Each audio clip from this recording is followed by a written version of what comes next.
Hey guys, what's up? Today we're gonna talk about JRPGs that defy the genre.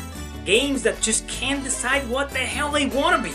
Games that are either turn-based or strategy or roguelike or action or all at the same time, third-person shooters. What the hell are these games trying to be? But either way, most of them are so damn good that they defy the genre through and through. Oh yeah. Anyway, let's just get right down to it.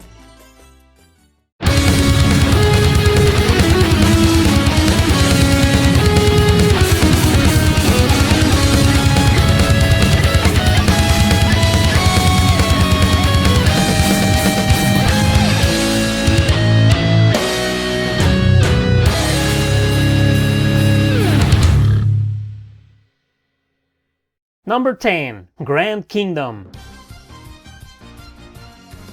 Also released on the PS Vita, it is an RPG developed by Monochrome Corporation, the company that Tomohiko Deguchi created after leaving Vanillaware. It is a spiritual successor of Grand Knight's History on the PSP, a game that never came out of Japan. Grand Kingdom defies the genre because it's really hard whether to call it a turn-based RPG or a strategy one, or a damn weird mixture of both. You start your campaign with a party of customized characters, each with their own class or job. They go around these boards in isometric views, and your units resembling a chess piece? It all depends on how you move through these areas to reach the end, with the enemies moving at the same time as you. That's right, you move and the enemy moves. So it's also a roguelike RPG? Battles are turn-based, sure, but you move around the layers to position your characters in order to execute their attacks. Your enemies do the same, of course. Planning these positions can be a chore sometimes, but it's all a part of mastering the combat mechanics. In the end, what matters the most is the strategy you use moving your characters around. Look, all in all, it's a fantastic game, in my opinion, and quite engaging, but one that is hard to define in the genre, kinda difficult to get into.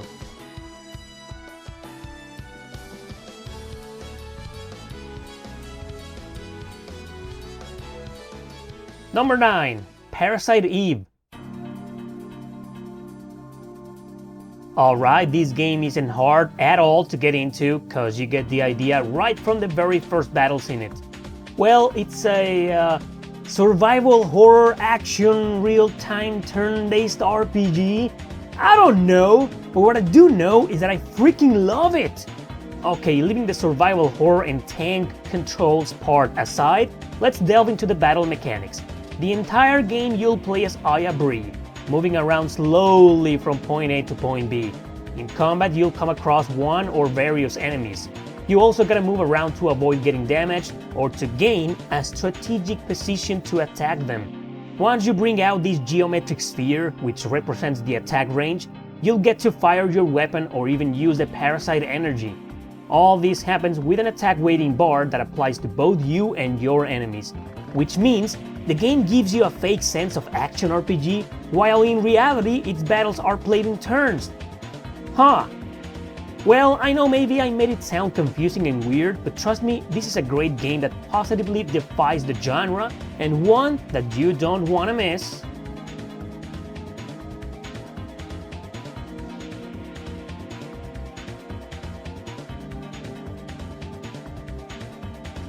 Number 8. Trillion, God of Destruction. Previously a PS Vita exclusive but then ported to PC, Trillion is one of those Idea Factory compile hard games that also defies the genre. In fact, most of their games kinda do, but I found this one to be the weirdest of them all. As you can clearly see, it plays very similar to a roguelike RPG, however, it is not. Why? Because you don't explore the entire dungeons or towers and then move on to the next area. Here you gotta train one of the 5 girls to face off against a gigantic evil entity called Trillion. By training them, and I mean literally, since you go into these weird but fun mechanics that involve several small features to make them gain more status and leveling up. There's a time limit, so you better plan your daily training carefully. Then you go into these areas where you simulate a roguelike RPG to defeat enemies and gain items. The main goal of doing all this is to either do a mock battle against Trillion and see how well you'll fare, or get into the actual showdown with it and contribute to depleting its HP. Obviously, you gotta play strategically in these maps, especially in the one against Trillion, because he always has a bunch of minions. So planning your tactics means it's also a strategy RPG? I don't know what the hell I should call this game, all I know is that I had a lot of fun with it.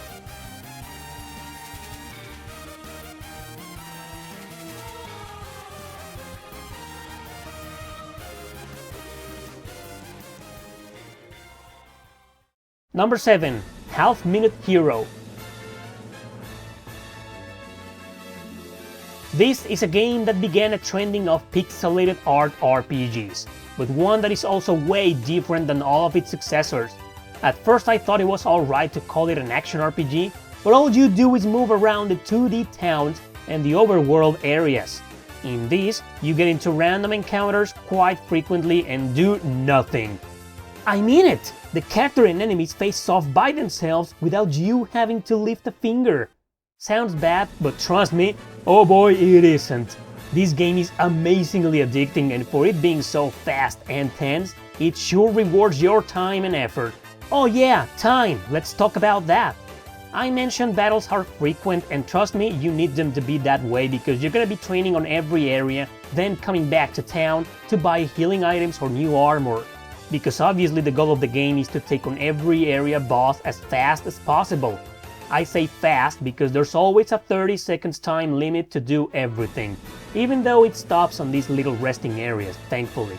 You can also reset it there by paying money to the goddess, who just so happens to be your guide and faithful companion. Yeah. Well, I love this game. So weird, defying or not, it's just so damn cool to play.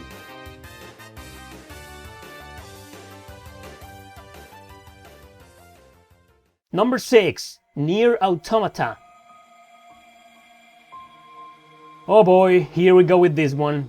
It's an action RPG, alright, nobody can argue that since 70% of the time you'll be hacking slashing your way through the enemies. But you'll also be shooting constantly with your little companion, and you always gotta aim with it in order to properly cause damage. Which means precision is a must in this game. Unless you use auto-aim all the time.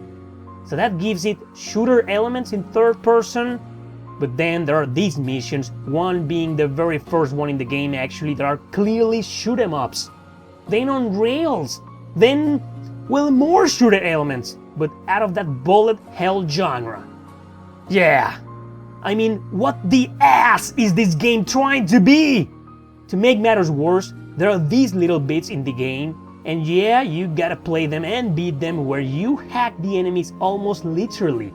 You move around with this little piece of whatever the hell you wanna call it, shooting and avoiding stuff at the same time.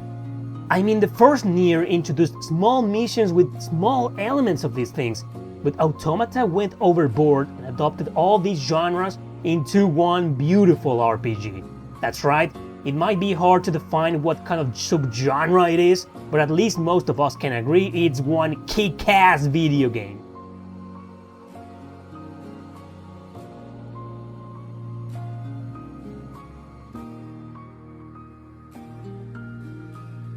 Number 5. Valkyrie Profile 2, Silmeria.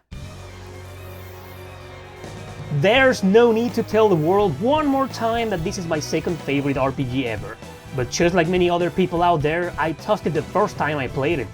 Then I went back to it after a few months and ended up adoring it. The truth is that I played this game years before I played the first one, so to me, it was nothing more than a weird-ass experiment at first. You normally play the game in 2D, of course, just like its predecessor, and you also have some platforming elements, which are actually not hard at all to traverse. The one thing that defies a genre is the battle system.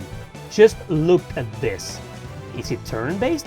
Well, kind of, because nobody's moving unless you move, so that means it's roguelike too?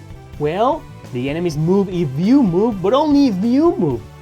You gotta position your characters at a certain distance so you can start button mashing your 4 buttons, each assigned to one character to damage your enemies.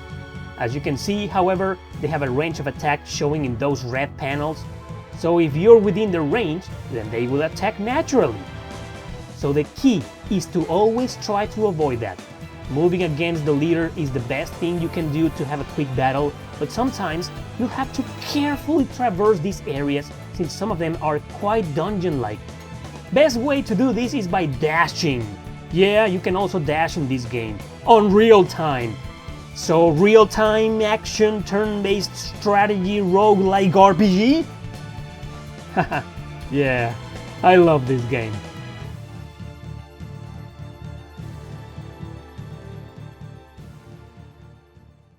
Number 4, Resonance of Fate. Tri-Ace, the company that made the Valkyrie Profile series, also made this one. Nevertheless, I've always bitched about it since I can't quite fathom its gameplay mechanics. And to be honest, it's not like I want to. I've mastered several complicated systems with steep learning curves, but when it comes to games involving third-person shooters a la Matrix, I can't get into them. I hate this game, but that doesn't mean it's bad. Again, it plays normally like most modern RPGs, but with a battle system that totally defies the genre. Battles are random, generally happening in the overall map. You're stored in these areas, some of them wide open of course. In them, you'll be able to move around and position your character so you can then plan who or what they will shoot. Other areas are just boisterous at best, so it'll be hard to navigate through them. Whatever the case, there's a line of strategy involving to moving your characters within the range and time limit, and a line of turn-based order for them and your enemies. So it's a third-person shooter action turn-based RPG with tactics. Honestly, I never understood this game, and I feel that even if I did, I still wouldn't enjoy it. But hey, maybe you will, so go ahead and try it out.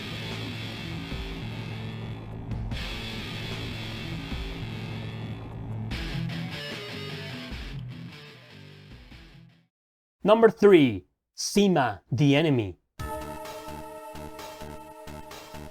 Also known as Frontier Stories, this Game Boy Advance exclusive is a very unknown and niche hidden gem that will definitely pique your interest. At first glance, it looks like your average, kinda mediocre action RPG, but trust me, that's just the surface of it all. Because it's actually a real-time action and strategy RPG. Your goal isn't just to destroy your enemies, who often respawn because of these crystals. No, you need to lead all these NPCs to safety, which are not exactly NPCs, but we'll get to that later. The thing is that you have to pinpoint the locations you'll want them to move to while defending them. So, tower defense elements, huh? Nah, I'm exaggerating. But yeah, you gotta escort them from point A to point B. I said they weren't exactly NPCs because they're all a part of your entourage, traveling with you, all of them equipped with something. So they are, in a way, your party members! Every single mission of the game will involve a different objective, although most of them will have escort and fighting in common. Overall, there's just no way to classify this strange RPG into one subgenre. Is it any good? It is, in my opinion, but I think some areas could have done easily better.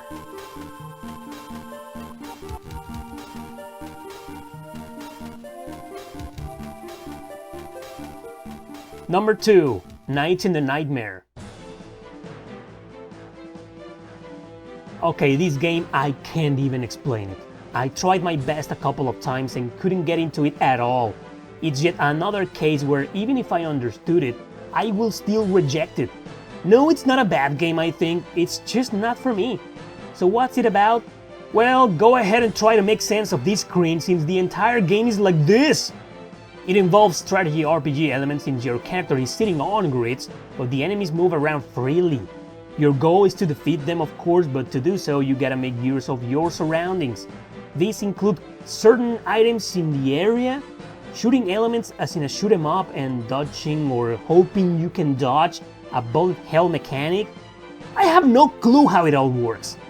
There's this wisp you can control with your joystick to maneuver most of these things.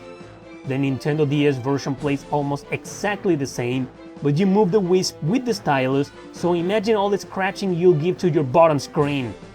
If you think my explanation on this game was lame, then you're right. I apologize, but I can't explain this tremendous mess of a video game. There are 20,000 tutorials also, so if you're willing to put up with all that jazz, then be my guest, and then try to explain it to somebody else. Yep, good luck.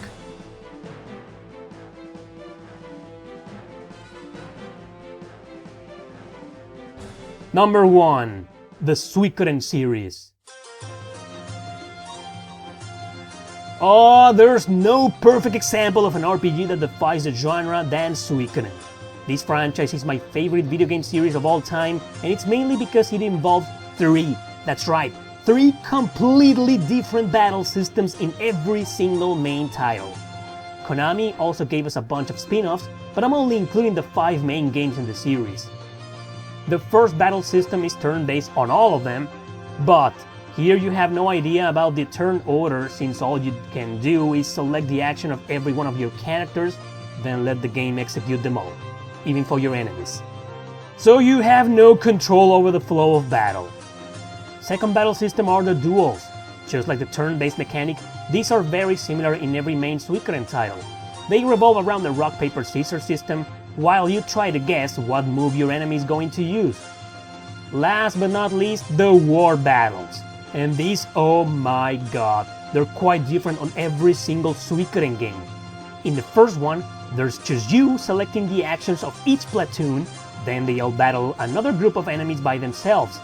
It's a mixture of luck and strategy to get it right. Second game plays more like a grid-based strategy RPG, with you manually moving your groups on the screen. Then they execute the action you selected, and if it was an attack, then this mess happens once again. Third game plays in these weird maps with your leader represented on each card, I think. Once you move them and attack, it goes into a normal turn-based system, which resembles the normal battle system in this game. The fourth game involves ship battles, mainly focusing on the rune elements, also on a grid-based formula when moving around the maps.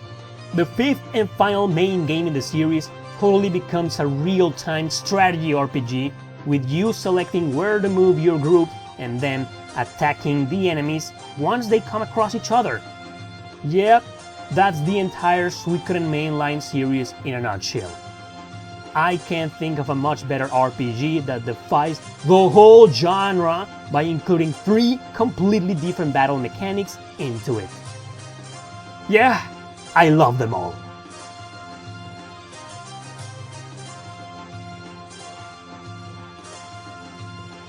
Okay guys, I thought about a bunch of honorable mentions, but believe it or not, I came up with 10 more games that easily defy the genre. So if you want a part 2, please let me know in the comment section below. Thanks for watching, don't forget to subscribe and share this video with your friends. See you next time!